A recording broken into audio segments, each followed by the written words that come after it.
नमस्कार, आप देख रहे हैं न्यूज प्लस और मैं हूं आपके साथ नेहा। हमारे विशेष कार्यक्रम आपका शहर आपकी खबर में आप सभी का स्वागत है। तो बुलेटिन की शुरुआत करेंगे। सबसे पहली खबर बिहार से है, जहां पर चुनाव की तारीखों की घोषणा कुछ दिनों में होने वाली है, पर घोषणा से पहले ही सियासी घमासान चरम पर पहुंच गया है। जन स्वराज पार्टी के संस्थापक प्रशांत किशोर के पोल खोल अभियान से बिहार में सियासी भूचाल आ गया है और उनके खुलासों से बिहार सरकार के कई विधायकों, मंत्रियों और शासन में बैठे कई सीनियर आईएएस अधिकारियों की नींद भी उड़ गई है। रविवार को पीके ने हरनौत में कहा कि वो अभी तक फुलझड़ी छोड़ रहे थे, लेकिन अब उन्होंने बम गिराने शुरू कर दिए हैं। ताजा खुलासों में उन्होंने डिप्टी सीएम सम्राट चौधरी, भाजपा प्रदेश अध्यक्ष डॉक्टर दिलीप जायसवाल और कई मंत्रियों को घेरा है। उन्होंने खुलासा किया है कि सम्राट चौधरी ने 2 सालों में 200 करोड़ रुपए की संपत्ति खरीदी है। इसमें अकेले पटना में 35 करोड़ की 5 संपत्तियां शामिल हैं और पीके ने इसको लेकर उनके बैंक ट्रांजैक्शन की भी डिटेल साझा की है। उन्होंने सम्राट चौधरी पर न केवल फर्जी डिग्री बल्कि हत्यारोपी भी बताया है। पीके ने भाजपा प्रदेश अध्यक्ष पर भी हत्यारोपी होने के साथ एक अल्पसंख्यक कॉलेज हड़पने का आरोप लगाया है और इसी तरह जेडीयू के एक और मंत्री पर उन्होंने भ्रष्टाचार के गंभीर आरोप लगाए हैं और ये दावा किया है कि इनकी हिम्मत हो तो सफाई दें। किसी नेता की सफाई के लिए आगे न आने पर जेडीयू प्रवक्ता नीरज कुमार और पूर्व केंद्रीय मंत्री आरके सिंह ने अपने ही नेताओं को घेरा है और उनका ये कहना है कि इससे एनडीए की छवि धूमिल हो रही है और अगर पीके ने गलत आरोप लगाए हैं तो इन नेताओं को आगे आकर सफाई देनी चाहिए और पीके के खिलाफ मानहानि का मुकदमा कराना चाहिए। दूसरी तरफ तेजस्वी यादव भी हर सभा में बिहार सरकार पर भ्रष्टाचार का आरोप लगा रहे हैं, जिससे बिहार सरकार घिरती जा रही है। भ्रष्टाचार बम के बीच कल पटना में कांग्रेस सीडब्ल्यूसी की बैठक होने वाली है और इसके लिए कांग्रेस के दिग्गज नेता बिहार पहुंचने लगे हैं। सोनिया गांधी, मल्लिकार्जुन खड़गे, राहुल गांधी समेत तमाम बड़े नेताओं का कल पटना जमावड़ा होगा। जाहिर है कि फोकस बिहार चुनाव होगा और तमाम सवालों के बाद भी राहुल या कांग्रेस की ओर से अभी तक बिहार में सीएम चेहरे का ऐलान नहीं किया गया है और इस बैठक में भी इस बार अभी सस्पेंस ही रहने की उम्मीद है। महागठबंधन हो या एनडीए, दोनों तरफ टिकट को लेकर भी घमासान है। मांझी ने हाल में टिकटों को लेकर एनडीए का माहौल गर्म कर दिया था, तो अब चिराग पासवान ने कह दिया है कि सम्मानजनक टिकट लेकर रहेंगे और इस पर मांझी ने पलटवार किया है कि महागठबंधन में कांग्रेस का ग्राफ बिहार में बढ़ा तो सीएम चेहरे पर भी रार शुरू हो गई है। तेजस्वी ने भले अपने को सीएम के चेहरे के रूप में पेश किया है, लेकिन कांग्रेस खामोश है और बिहार का रुख देख रही है। जैसे जैसे चुनाव करीब आ रहे हैं, बिहार के मुद्दे बदल रहे हैं। एसआईआर, फिर वोट चोरी और पीएम की मां के खिलाफ अभद्र टिप्पणी के बाद अब पीके के खुलासों से भ्रष्टाचार मुख्य मुद्दा बनता जा रहा है। एनडीए की तरफ से खासकर भाजपा के बड़े नेताओं, यहां तक कि पीएम मोदी और अमित शाह ने पिछले दिनों लालू राज में भ्रष्टाचार पर हमला बोला था, लेकिन अपना गठबंधन भ्रष्टाचार के मुद्दे पर घिरता दिख रहा है, तो जाहिर है कि मुश्किलें बढ़ेंगी और मुद्दे बदलेंगे। कल होने वाली कांग्रेस से सीडब्ल्यूसी की बैठक भी काफी कुछ तय करेगी। तो देखिए बिहार में टिकट बंटवारे को लेकर ये रिपोर्ट। बिहार में इसी साल विधानसभा चुनाव होना है।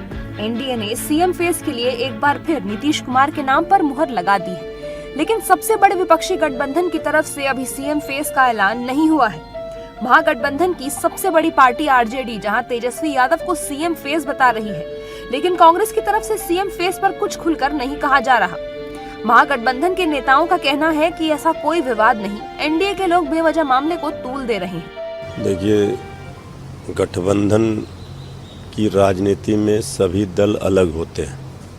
हम गठबंधन में चुनाव लड़ते हैं, सब दल का अपना कार्यक्रम है, अपना नीति है और अपना बैठक करते हैं मजबूती के लिए, संगठन की मजबूती के लिए।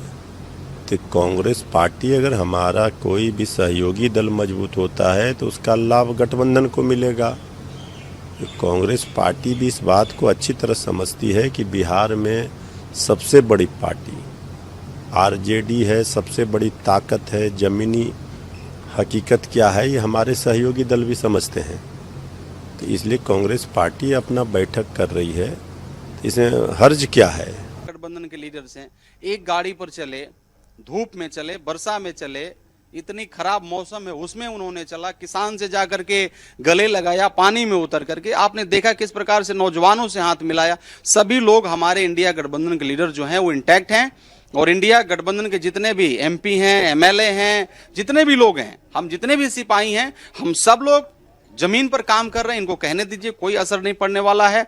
चेहरा को लेकर के, सीट को लेकर के, कहां हम लड़ेंगे किस सीट पर, ये कोई अब इशू नहीं रह गया है। हम सब लोगों में सारा चीज क्लियर हो गया है और बहुत जल्दी हम लोग आप लोग को बुला करके इस बातों को हम लोग अनाउंस करेंगे। कुछ ऐसी बात होती है जो हमारे नेता के तरफ से अनाउंस होता है, उसके बाद हम लोग को बोलना होता है, तो थोड़ा सा टाइम लीजिए। आप लोग को सबसे पहले हम लोग बुलाएंगे और सारा चीज क्लियर करेंगे और सभी चीजों को हम लोग बताएंगे।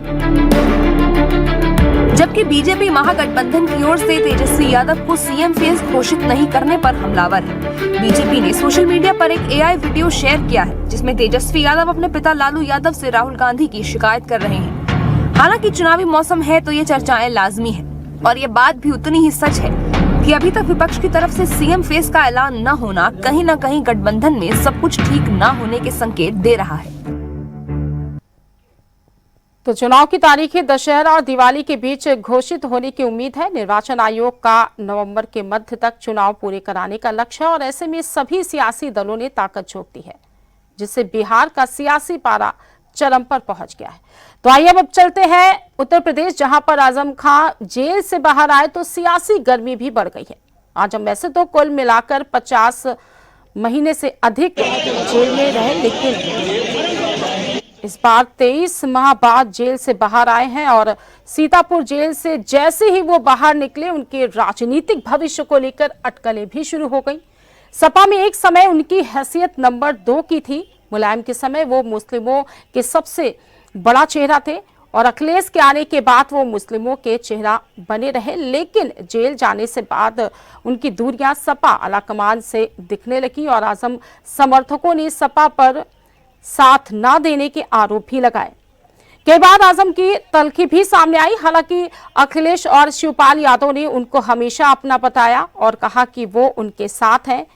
अब जब आजम बाहर आए तो सीतापुर से सीधे रामपुर पहुंचे। सपाइयों ने कई जगह उनका स्वागत भी किया और अब आजम खां को अपना राजनीतिक भविष्य तय करना है। मीडिया ने उनसे अखिलेश के साथ जाने के बारे में पूछा, लेकिन वो इस पूरे मामले को लेकर चुप्पी साध गए। इससे सपा आलाकमान की धड़कनें भी बढ़ी हुई हैं। वहीं सपा अध्यक्ष अखिलेश यादव ने आजम खां की रिहाई पर कहा कि वो कोर्ट के आदेश का स्वागत करते हैं और उम्मीद करते हैं कि अब आजम खान पर फर्जी मुकदमे नहीं लिखे जाएंगे। उन्होंने ये भी कहा कि समाजवादी पार्टी की सरकार आई तो आजम खां पर लिखे गए मुकदमे वापस लिए जाएंगे। उन्होंने कहा कि सरकार बनी तो मुख्यमंत्री योगी आदित्यनाथ ने न केवल अपने सभी मुकदमे वापस लिए हैं, बल्कि अपने उप मुख्यमंत्री के भी मुकदमे वापस लिए हैं। आजम खां के बहुजन समाज पार्टी में शामिल होने के सवाल पर अखिलेश यादव ने कहा कि आजम खां सपा के संस्थापक हैं। उन्होंने पार्टी के लिए बहुत ही कुर्बानी दी है, उनका सम्मान हमेशा बना रहेगा। और इसी सवाल पर सपा के राष्ट्रीय महासचिव शिवपाल सिंह यादव ने कहा कि उनको सरकार ने झूठे केसों में फंसाया है, कोर्ट ने उनको जमानत दी, इसके लिए वो सुप्रीम कोर्ट और हाई कोर्ट का स्वागत करते हैं। उन्होंने कहा कि समाजवादी पार्टी उनकी पूरी मदद कर रही है और हमेशा साथ रहेगी। बसपा में आजम खान के जाने वाले सवाल पर शिवपाल ने कहा कि ये सब झूठी खबरें हैं, वो सपा में थे, सपा में हैं और सपा में ही रहेंगे। तो आइए सुनते हैं आजम खान की रिहाई को लेकर क्या कहा सपा प्रमुख अखिलेश यादव और शिवपाल यादव ने। कि नवरात्र में इस तारीख को यहाँ पर उद्घाटन होगा और आज ही हम लोग देख रहे हैं कि समाजवादी पार्टी के नेता आदरणीय आजम खान साहब, उनकी भी रिहाई हो चुकी है।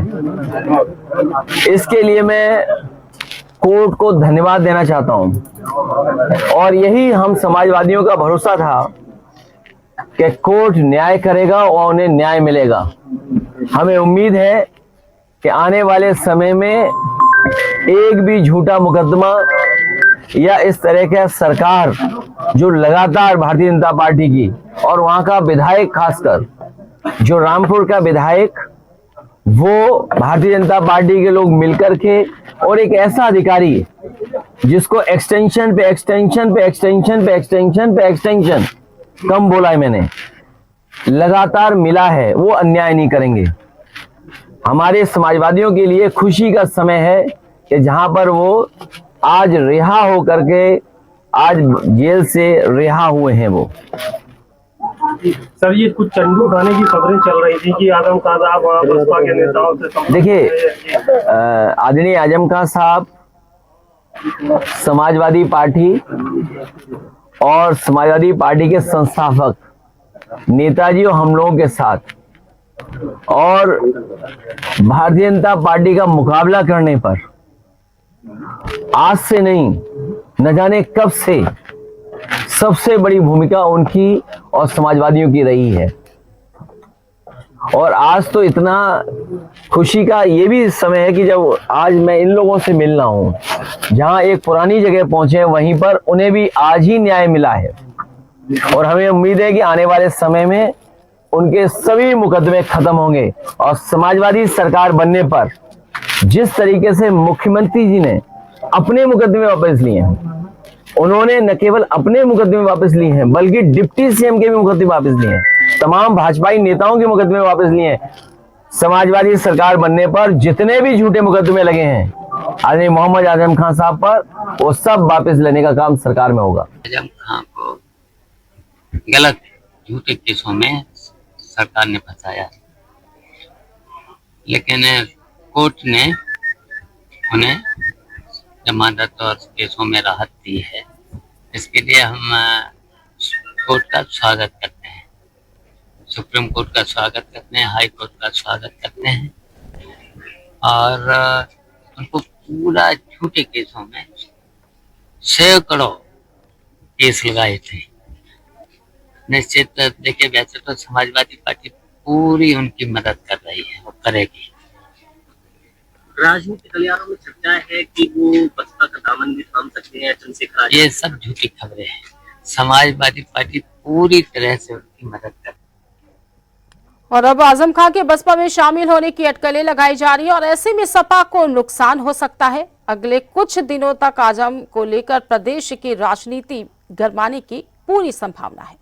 फिलहाल अब चलते हैं उत्तर प्रदेश की राजधानी लखनऊ, जहां पर पुलिस और प्रशासन की नासमझी से मरीजों की जान पर आफत बनाई है। शनिवार रात के जेएमयू के ट्रॉमा सेंटर में रेजिडेंट डॉक्टर्स और नर्सिंग स्टाफ के बीच मारपीट का मामला ऐसा बिगड़ा कि डॉक्टर इमरजेंसी सेवाएं बंद कर हड़ताल पर चले गए। ओपीडी इमरजेंसी सब बंद होने से यहां पहुंचे कई गंभीर मरीजों की जान पर बनाई है। तीमारदार अपने मरीजों को लेकर इधर उधर भागते दिखे। इससे ट्रॉमा सेंटर में अफरा तफरी का माहौल बन गया। दरअसल मारपीट की घटना के बाद नर्सिंग स्टाफ ने ट्रॉमा सेंटर में विरोध प्रदर्शन किया। नर्सिंग स्टाफ के एक सदस्य शुभम की शिकायत पर बिना जांच और मामले की गंभीरता को समझे कोतवाली में 9 रेजिडेंट डॉक्टर्स के खिलाफ मारपीट का मुकदमा दर्ज कर लिया गया और इसके बाद प्रशासन ने कुछ डॉक्टर्स को सस्पेंड भी कर दिया। इससे रेजिडेंट डॉक्टर्स में आक्रोश और ज्यादा बढ़ गया और विरोध में डॉक्टर्स ने इमरजेंसी सेवाएं बंद कर दी और ट्रॉमा सेंटर पर धरने पर बैठ गए। दोनों पक्षों के बीच तनावपूर्ण माहौल बन गया और अब प्रशासन दोनों पक्षों से बात कर मामला शांत कराने की कोशिश में जुटा है। लेकिन इस बीच कई मरीज इलाज के बगैर वापस चले गए और कई की मौत की खबरें भी सामने आ चुकी हैं। प्रशासन ने शुरू से समझदारी से काम लिया होता तो शायद हड़ताल की नौबत ना आती और मरीजों की जान आफत में ना पड़ती। अब देखना है कि प्रशासन कैसे जल्द से जल्द ट्रॉमा सेंटर में स्वास्थ्य सेवाएं बहाल करा पाता है।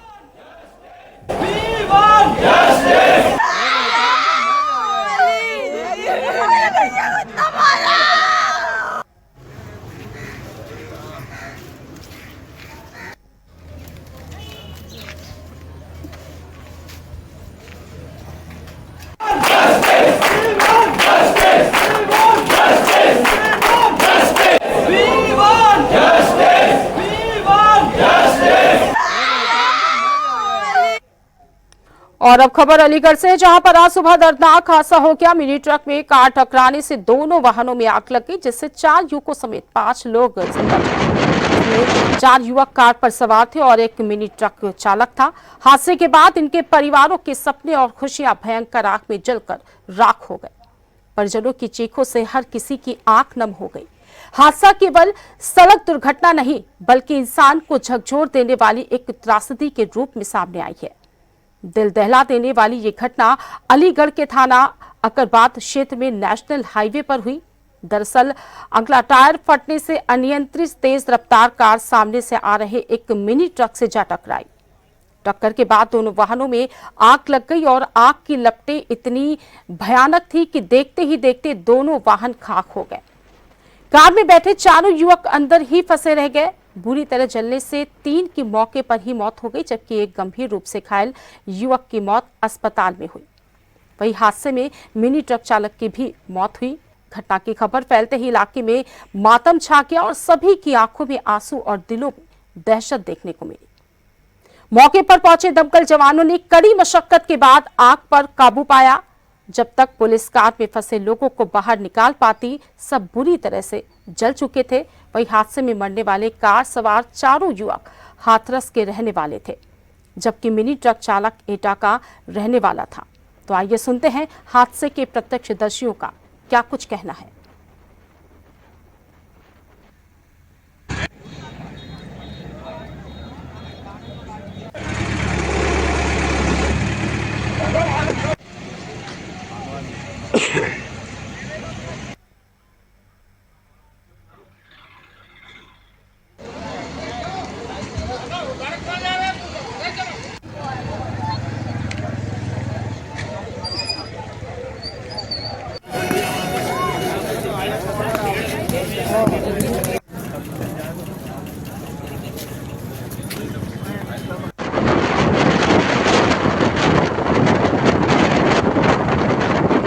नाम सत्यवान है सर, गोपी। क्या मामला हुआ है इसमें सर? ये कार में और कैंटर में एक्सीडेंट हुआ है।